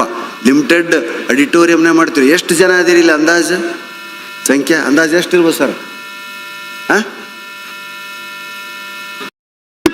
25,000 ನೋಡ್ರಿ, ಸಣ್ಣ ಮಾತಾತ. ರಾಜಕಾರಣಿಗಳಿಗೆ ಎಷ್ಟು ಸೇರ್ಬೇಕಂದ್ರೆ ಅವರು 5 ಲಕ್ಷ ಖರ್ಚು ಮಾಡ್ಬೇಕಾಗತ್ತೆ. ಎದಕ್ಕಂತ ನಾ ಹೇಳಂಗಿಲ್ಲ. ನಮಗೆ ನೋಡ್ರಿ ಒಂದು ಪೈಸಾ ಕೊಡಂಗಿಲ್ಲ, ನಿಮ್ಮಿಂದನೇ ಇಸ್ಕೊಂಡು ಹೋಗ್ತೀನಾಗ್ಲಿ, ನಿಮಗೆ ಕೊಡಂಗಿಲ್ಲ. ಹೆಂಗೆ ಸೇರಿರಿ? ಯಾಕ? ನಗಿಸ್ತಾನ, ನಗು ಬರ್ತದೆ ನಮಗೆ, ನಕ್ಕರ ರೋಗ ಬರಂಗಿಲ್ಲ ಅನ್ನೋದು ನಿಮಗೆ ಗೊತ್ತೈತಿ. ಹೌದಾ? ನಗುವಿಗೆ ಬಹಳ ದೊಡ್ಡ ಶಕ್ತಿ ಇದೆ ತಾಯಿ ಅಂದ್ರೆ. ಅದಕ್ಕೆ ದಯವಿಟ್ಟು ಪುಸ್ತಕಗಳನ್ನು ಓದ್ರಿ, ಮತ್ತು ಆದಷ್ಟು ಸೀರಿಯಲ್ ಬಿಡ್ರವ್ವ. ಸೀರಿಯಲ್ ಬಿಟ್ಟಷ್ಟು ನೀವು ದೊಡ್ಡವರಾಗ್ತೀರ. ಓದಿನ ಕಡೆ ನಿಮ್ಮ ಹವ್ಯಾಸ ಬೆಳಿತೈತೆ. ನಾವು ಹೋಗಿರ್ತಕ್ಕಂಥ ಊರುಗಳ ಸಂಖ್ಯೆ 432 ಅಂತ ಹೇಳಿದೆ. ಆ 32 ಊರುಗಳನ್ನು ಹೇಳಕ್ಕೆ 32 ಊರುಗಳನ್ನು ಹೇಳಕ್ಕೆ ಸಾಧ್ಯ ಇಲ್ಲ. ಕೆಲವು ಮಾತ್ರ ಚೆಂದಾಗ್ಯದ. ಏನು? ಶಾಸ್ತ್ರ ಪುರಾಣಗಳು ಎಷ್ಟೇ ಸ್ವಾರಸ್ಯವಾಗಿದ್ದರೂ ಬದುಕಿಗೆ ಹತ್ತಿರವಾಗುವುದಿಲ್ಲ. ಬಾಳೆ ದಿಂಡು ಎಷ್ಟೇ ದಪ್ಪವಾಗಿದ್ದರೂ ಮನೆಗೆ ತೊಲೆಯಾಗುವುದಿಲ್ಲ. ಸುಣ್ಣ ಎಷ್ಟೇ ಬೆಳ್ಳಗೆ ಇದ್ದರೂ ಊಟಕ್ಕೆ ಬೆಣ್ಣೆಯಾಗುವುದಿಲ್ಲ. ಇಂಥ ಒಂದರ ಗೊತ್ತಾಗೋದಂದ್ರೆ ನಮ್ಮ ಹುಡ್ರಿಗೆ ನೋಡ್ರಿ. ನಿಮ್ಮ ಮಕ್ಕಳು ಇಂಗ್ಲೀಷ್ ಮೀಡಿಯಂ ಶಾಲೆಗೆ ಸೇರಿಸ್ತೀರಿ, ದಯವಿಟ್ಟು ಕನ್ನಡ ಮೀಡಿಯಂ ಶಾಲೆಗೆ ಸೇರಿಸ್ರಿ. 10ನೇ ಕ್ಲಾಸ್ ತನಕ ಕನ್ನಡ ಓದಿಸ್ರಿ. ಮುಂದೆ ಅವನ ಇಂಗ್ಲೀಷ್ ಮೀಡಿಯಂ ಓದಿದ್ರು ಏನೋ ಅನ್ನೋಂಗಿಲ್ಲ ನಾನು. ಆದ್ರೆ ಸಣ್ಣ ಸಣ್ಣ ಹುಡ್ರಿಗೆ ಅವ್ವ ಅಪ್ಪ ಚಿಕ್ಕಪ್ಪ ಅನ್ನೋದು ಕಲಿಸ್ರವ್ವ. Mummy daddy uncle aunty. ಗಂಡು ಮಕ್ಕಳಿಗೆ ಹುಚ್ಚಿಲ್ಲವ ನಮಗೆ. ನಿಮ್ಗೆ ಎಲ್ಲಪ್ಪಿ ಎಲ್ಲಪ್ಪಿ ರೀ ಅಂಕಲನ ಅಂಕಲನ. ಕಕ್ಕ ಅಂತ ಯಾಕೆ ಅನ್ನಂಗಲ್ಲ? ಈ ಕಡೆ ಅಂತಿರಲ್ಲ ತಂದೆ ತಮ್ಮ ಕಕ್ಕ ಅಂತಿರಲ್ಲ, ಏನು ಚಿಕ್ಕಪ್ಪ ಅಂತೀರ? ನೋಡಿ ಎಂಥ ಪಜೀತೈತಿ. ಉತ್ತರ ಕರ್ನಾಟಕದಾಗ ಚಿಕ್ಕಪ್ಪ ಅನ್ನಂಗಲ್ಲ, ಕಕ್ಕ ಅಂತೀವಿ ನಾವು. ಬೆಂಗಳೂರ ಹುಡುಗಿ ಈ ಕಡೆ ಹುಡುಗನ ಮಾಡ್ಕೊಂಡ್ಬಿಟ್ಟಿದ್ದಳ್ರಿ. ಅವ್ರು ಈ ಕಡೆ ಬಂದಾಗ ಅವರಪ್ಪಗೆ 6 ಜನ ಅಣ್ಣ ತಮ್ಮಂದ್ರು. ಅವ್ರನ್ನೆಲ್ಲ ತೋರಿಸಿ ಆ ಹುಡುಗ ಇವ್ರು ನಿಮ್ಮ ಕಕ್ಕ. फटी एड़ियों के साथ फोकस कर पाना होता नहीं है बिल्कुल इजी. ಏನ್ ಡ್ಯಾಡಿ ಇದು, ನಿಮ್ಮ ಬ್ರದರ್ಸ್ ಎಲ್ಲ ಕಕ್ಕನ ಅಂದ್ಲಾಕಿ. ಇಲ್ಲಮ್ಮ ನೀವು ಅಂಕಲ್ ಅನ್ಬಾರ್ದು, ಈ ಕಡೆ ಎಲ್ಲ ಕಕ್ಕ ಕಕ್ಕ ಅಂತಾರೆ. ಏನು ಬಿಡವಲ್ರಿ ಆ ಹುಡುಗಿ ಹೇಳಕ್ ಕಡಿಲ್ಲ, ಹಿಂಗೆ ಈ ಕಕ್ಕ ಇಷ್ಟನೋ ಈ ಕಕ್ಕ ಇಷ್ಟನೋ. ಈಗ ದಿನ ಕೇಳೋರ್ರಿ ಆ ಹುಡುಗಿನ ರಾತ್ರಿ. ಆ ಹುಡುಗಿ ಸುಮ್ಮನೆ ಕುಂದ್ರದು. ನೋಡಮ್ಮ ನೀನು ನಮಗೆಲ್ಲ ಕಕ್ಕ ಅಂತ ಕೂಗೋವರೆಗೂ ನಿಮ್ಮನ್ನು ಬಿಡಲ್ಲ ಅಂದ್ರು. ಇನ್ನೇನಿಲ್ಲ, ಮರುದಿವಸ ಹೋಗ್ಬೇಕು ಊರಿಗೆ. ಆ ಹುಡುಗಿ ತಲೆ ಕೆಟ್ಟು ಬಿಡಿತು. ಮತ್ತೆ ಕೇಳಕ್ ಹಚ್ಬಿಟ್ರು, ನಿನಗೆ ಈ ಕಕ್ಕ ಇಷ್ಟನೋ ಈ ಕಕ್ಕ ಇಷ್ಟನೋ? ಈಗ ಆಕೆ ಅಂದ್ಲ, ನನಗೆ ನನ್ನ ಕಕ್ಕನೇ ಇಷ್ಟ ಅಂತ. ಹೌದಾ? ನಮ್ಮ ಮಕ್ಕಳನ್ನ ಶಾಲೆಗೆ ಹಾಕ್ತೀವಿ, ಎಷ್ಟು ಇಂಟರ್ವ್ಯೂ ಮಾಡ್ತಾರೆ. IAS ಆಫೀಸರ್ ಮಾಡಂಗಲ್ಲ ಇಂಟರ್ವ್ಯೂ, ಅಷ್ಟು ಇಂಟರ್ವ್ಯೂ. LKG ಸೇರ್ಸಾಕ ಏನು ಪರೀಕ್ಷೆ. ಹಿಂದಿನ ಕಾಲಕ್ಕೆ ಇಂಥ ಗುರುಗಳು ಇದ್ದಾಗ ಎಂಥ ಪರೀಕ್ಷೆ ಇತ್ತು. ಬುದ್ಧಿ ನನಗೆ ವಿದ್ಯೆ ಕಲಿಸ್ಬೇಕು ನೀವು ಅಂತ ಬಂದ್ರೆ ಅಂದ್ರೆ ಸಾಕು, ಒಗಸ್ಯಾಗ ಕೆಂಡ ತೊಂಬ ನಿನಗೆ ವಿದ್ಯೆ ಹೇಳ್ತೀನಿ ಅಂತಿದ್ರಂತ ಗುರುಗಳು. ಎಲ್ಲರೂ ಉತ್ಸೈತದ ಗುರು ಒಗಸ್ಯಾಗ ಯಾವನಾರ ಕೆಂಡ ಬೈತ. ನಾನು ಒಗಸ್ಯಾಗ ಕೆಂಡ ತಂದವ್ರಿಗೆ ವಿದ್ಯೆ ಕಲಿಸ್ತೀನಿ ಅಂತ ಶಪಥ ಮಾಡಿದ್ರ ಗುರುಗಳು. ಎಲ್ಲರೂ ಬಿಟ್ಬಿಟ್ರಿ ಬರೋದು. ನಾ ಯಾವಾಗಲೂ ಹೇಳ್ತಿರ್ತೀನಿ, ಸಿದ್ಧಲಿಂಗ ಅಂಥೇಳಿ ಅವ ಲೌಕಿಕ ಜ್ಞಾನ ಇದ್ದವ. ಅವ ದನ ಕಾಯ್ತಿದ್ದವ, ಶಾಲೆಗೆ ಹೋಗ್ತಿದ್ದಿಲ್ಲ. ದನ ಮೇವು ಅಂಥ ವ್ಯಕ್ತಿ ನನ್ನ ಜೊತೆಗಿದ್ದ ಭಾಳ ದಿವಸ. ಭಾಳ ಜಾಣ ಇದ್ದ, ಓದಿರಲಿಲ್ಲ ಅವ. ನಾ ಅನೇಕ ವಿಷಯಗಳನ್ನ ಅವನಿಂದ ತಿಳ್ಕೊಂಡೆ. ಯಾಕಂದ್ರೆ ಕಾಮನ್ ಸೆನ್ಸ್ ಭಾಳ ಮುಖ್ಯ ನಾಲೆಡ್ಜ್ಗಿಂತ. ನಮ್ಮ ಮಕ್ಕಳಿಗೆ ನಾಲೆಡ್ಜ್ ಐತಿ, ರ್ಯಾಂಕ್ ಬರ್ತಾವ. ಎಲ್ಲಿ ಹೆಂಗಿರ್ಬೇಕು ಗೊತ್ತಿಲ್ಲ. ಬೊಗಸ ಕೆಂಡ ತೊಂಬ ಅಂತಾರೆ ನೋಡ್ಲೆ. ಅಪ್ಪ ಏನು ಮಾಡಲಿ ಅಂಥೇಳಿ ಅವನು ವಾಪಸ್ ಬಂದ. ಅಲ್ಲಿವರೆಗೂ 3 ವರ್ಷದ ತನಕ ಯಾವ ಹುಡುಗರು ಬಂದಿದ್ದಿಲ್ರಿ ಆ ಗುರುಗಳ ಹತ್ರ. ಬೊಗಸ ಕೆಂಡ ತೊಂಬ ಅಂತ ಅವಯ ಮಾಸ್ತರ್. ಇವ ಹೇಳಿದೆ, ಸಿದ್ಧಲಿಂಗ ಭಾಳ ಸಲೀಸೈತು. ಏನು ಮೊದಲು ಬೊಗಸಾಗ ನೀನು ಉಸುಗ ಹಾಕ್ಯೋ ಮರಳು, ಅದ್ರ ಮ್ಯಾಗ ನಿಮ್ಮ ಅವನ ಜೊತೆ ಕೆಂಡ ಹಿಡಿಸಿ ಒಯ್ದು ಗುರುಗಳಿಗೆ ತೋರಿಸು ಅಂದ. ಓದ್ದೇವ್ ಹೇಳಲಿಲ್ಲ, ಇದನ್ನ ಕಾಮನ್ ಸೆನ್ಸ್ ಇರೋ ಹೇಳಿದ. ಅದಕ್ಕೆ ನಿಮ್ಮ ಮಕ್ಕಳಿಗೆ ದಯವಿಟ್ಟು ತೋಟಗಳಿಗೆ ಗದ್ದೆಗಳಿಗೆ ರೈತ ತೋರಿಸ್ರಿ. ಅಕ್ಕಿ ಹೆಂಗೆ ಬೆಳಿತಾರ ಗೊತ್ತಿಲ್ಲ, ಜ್ವಾಳ ಹೆಂಗೆ ಬೆಳಿತಾರೋ ಗೊತ್ತಿಲ್ಲ. ಮೆಕ್ಕಿತನಿ ತಿಂತಾರ. ನಿಮ್ಮ ಕಡೆ ಏನಂತೀರಿ ಮೆಕ್ಕಿತನಿಗೆ? ಮೆಕ್ಕಿತನಿ ಏನಂತಾರ? ಅದು ಹೆಂಗೆ ಬೆಳಿತಾರ ಗೊತ್ತಿಲ್ಲ. ರಾಗಿ ಯಾವುದು ಗೊತ್ತಿಲ್ಲ, ಅಕ್ಕಿ ಯಾವುದು ಗೊತ್ತಿಲ್ಲ, ಗೋಧಿ ಯಾವುದು ಗೊತ್ತಿಲ್ಲ. ಹೀಗಾದ್ರೆ ನಮ್ಮ ಭಾರತ, ನಮ್ಮ ಸಂಸ್ಕೃತಿ ಹೆಂಗೆ ಹೋಗ್ತೈತೆ? ಇಂಥ ಮಠಮಾನ್ಯಗಳು ಇಂಥ ಕಾರ್ಯಕ್ರಮ ಏರ್ಪಡಿಸ್ತಾರೆ ಅಂಥೇಳಿ ನಿಮಗೆ ಇವೆಲ್ಲ ಗೊತ್ತು. ಇಲ್ಲಿ ಮಾಡ್ತಿರೋ ಎಲ್ಲ ನಾಟ್ಯಗಳು ಎಷ್ಟು ಶಾಸ್ತ್ರೀಯ ನೃತ್ಯಗಳವೆಲ್ಲ. ಅದೇ ನೀವು ಬೇರೆ ಕಡೆ ಹೋದರೆ ಅರಬತ್ತಲೆ ನೃತ್ಯಗಳು, ಸಿನಿಮಾ ಹಾಡಿಗೆ ನೃತ್ಯಗಳು. ಇಲ್ಲೆಲ್ಲ ಶರಣರ ವಚನಗಳ ಮೂಲಕ ಡ್ಯಾನ್ಸ್ ಮಾಡ್ತಾ ಇದ್ದಾರೆ. ಹೌದಾ? ನೃತ್ಯ ಮಾಡೋದು ಕಣ್ಣಿಗೆ ಮನೋಹರವಾಗ್ಯದ. ಏನು ಸಂಖ್ಯೆ ಐತಿ ಜನರದ್ದು, ಏನು ಆನಂದ ಐತಿ ಇದ್ರಾಗ. ಅದಕ್ಕೆ ದಯವಿಟ್ಟು ಮಕ್ಕಳಿಗೆ ಸಂಸ್ಕೃತಿಯನ್ನು ಕಲಿಸ್ರಿ. ಬರೀ ಬಟ್ಟೆ ಹಾಕೋದು ಸಂಸ್ಕೃತಿ ಅಲ್ಲ, ಮೇಕಪ್ ಮಾಡೋದು ಕುಂತೆ ಅಂತ ಹೇಳ್ತಾ, ಶ್ರೀಕೃಷ್ಣನಿಗೆ ಯಾಕ ಬುದ್ಧಿ ಭಾಳ ಇತ್ತು ಅಂತ ಯಾರೋ ಕೇಳಿದ್ರು. ಎಷ್ಟು ಬುದ್ಧಿವಂತರಿ ಕೃಷ್ಣ, ದೊಡ್ಡ ಮಹಾಭಾರತ ಯುದ್ಧವನ್ನು ಗೆದ್ದಿಸಿದ್ನಲ್ಲವ ಅಂತ ಕೇಳಿದಾಗ ಒಬ್ಬ ಉತ್ತರ ಕೊಟ್ಟನಂತ. ಹೌದು, ಕೃಷ್ಣ ಬುದ್ಧಿವಂತ. ಯಾಕ 16,000 ಹೆಂಡ್ರಿದ್ರು ಆತಗ. ಎಲ್ಲರೂ ಆತಗೆ ಬುದ್ಧಿ ಹೇಳ್ತಿದ್ರು. ಅದಕ್ಕೆ ಅವ ಬುದ್ಧಿವಂತ. ಎಲ್ಲರೂ ಕೇಳಿರ ಇಂಥ ಮಾತನ್ನ? ಹಾಸ್ಯದ ಮೂಲಕ ಹಿಂಗೆ ಹೆಣ್ಮಕ್ಕಳು ಎತ್ತಿಡಿಯುವಂಥ ಕೆಲಸವನ್ನ ಸಾಹಿತ್ಯ ಮಾಡ್ತೈತೆ. ಅದಕ್ಕೆ ಓದುವಂಥ ಹವ್ಯಾಸವನ್ನ ನೀವು ಕಲ್ಕೊಳ್ರಿ ಅಂತ ಹೇಳ್ತಾ, ಹೀಗೆ ಬಹಳಷ್ಟು ಕಾರ್ಯಕ್ರಮಗಳು ಇಲ್ಲಿ ನಡೀತು. ಭಾಳ ಸಂತೋಷ. ಕೊನೆಯದು ಅಷ್ಟಾವಧಾನ ಶತಾವಧಾನ ಅಂತ ನೀವೆಲ್ಲ ಕೇಳಿರಿ. ಅದನ್ನೊಂದು ಹೇಳಿ ನಾನು ಮಾತನ್ನು ಮುಗಿಸ್ತೀನಿ. ಎಲ್ಲ ಅನೇಕ ಪಂಡಿತರದ ಅಷ್ಟಾವಧಾನ ಅಂತ ಒಂದೈತಿ. ಶತಾವಧಾನ ಅಂದ್ರೆ 100 ಮಂದಿನ ಕುಂದರ್ಸಿಗಳು. 100 ಮಂದಿ ಒಂದೊಂದು ಪ್ರಶ್ನೆ ಕೇಳ್ತಾರೆ. ಅವ ಅವಧಾನಿಗೆ ಅವ ಉತ್ತರ ಹೇಳಂಗಿಲ್ಲ. 2-3 ದಿನ ಬಿಟ್ಟು ಮೊದಲೇದವ ಯಾವ ಪ್ರಶ್ನೆ ಕೇಳಿದೆ. 3-4 ದಿನ, ಒಂದು ವಾರ ನಡೀತೈತ್ರಿ ಅದು. ಚೆಸ್ ಆಟಿದ್ದಂಗೆ ಅದು. ಹುಟ್ಟಿ ಮುಚ್ಚಿ ಹೋಗ್ತಾರೆ, ಆಮೇಲೆ ಬರ್ತಾರೆ. ಅಷ್ಟಾವಧಾನ ಶತಾವಧಾನ ಸಹಿತ ಹಂಗ 100 ಮಂದಿ. ಅಷ್ಟಾವಧಾನ ಅಂದ್ರೆ 8 ಮಂದಿ. 8 ಮಂದಿ ಪ್ರಶ್ನೆ ಕೇಳ್ತಾರೆ. 8 24 ಪ್ರಶ್ನೆ ಆಗೋತನ ಸುಮ್ಮನೆ ಕುಂದಿರ್ತಾನ ಪಂಡಿತರು. ಆಮೇಲೆ ಮೊದಲು ಯಾವ ಪ್ರಶ್ನೆ ಕೇಳಿದೆ ಅದಕ್ಕೆ ಹೇಳ್ತಾರೆ. ಅದ್ರೊಳಗೊಬ್ಬ ನಮ್ಮಂಥವು ಅಧಿಕ ಪ್ರಸಂಗಿ ಅಂತಿರ್ತಾನೆ. ಅವನಣ್ಣವ ಏನೋ ಕೇಳ್ತಿರ್ತಾನೆ. ಇವರೆಲ್ಲ ಶಾಸ್ತ್ರ ಪುರಾಣ ಪ್ರಶ್ನೆ ಕೇಳಿದ್ರೆ ಅವ ಹೇಮಮಾಲಿನಿ ವಯಸ್ಸು ಎಷ್ಟು ಈಗ ಅಂತಾನೆ. ಅದನ್ನು ನೆನಪಿಟ್ಕೋಬೇಕು. ಅವ ಎಷ್ಟನೇ ರೌಂಡ್ನೇ ಕೇಳಿದ್ದ ಅಂತೇಳಿ ಅದಕ್ಕೆ ಉತ್ತರ ಕೊಡ್ಬೇಕು. ಹಂಗ ಅಧಿಕ ಪ್ರಸಂಗ ಅಂತಕ್ಕಂಥ ನಮ್ಮಂಥ ಒಬ್ಬವ ಶಾಸ್ತ್ರಿಗಳೇ ನೀವೆಲ್ಲವನ್ನ ಹೇಳ್ತೀರಿ, ಎಲ್ಲವನ್ನ ನೆನಪಿಟ್ಟುಕೊಂಡಿರಿ. ನಮ್ಮಲ್ಲಿ ಶತಾವಧಾನಿ ಗಣೇಶ್ ಅಂತಿದ್ದಾರೆ. ಈ ಸದ್ಯಕ್ಕೆ ಮೊನ್ನೆ ಅವರಿಗೆ ಪದ್ಮಶ್ರೀ ಅವಾರ್ಡ್ ಆಯ್ತು.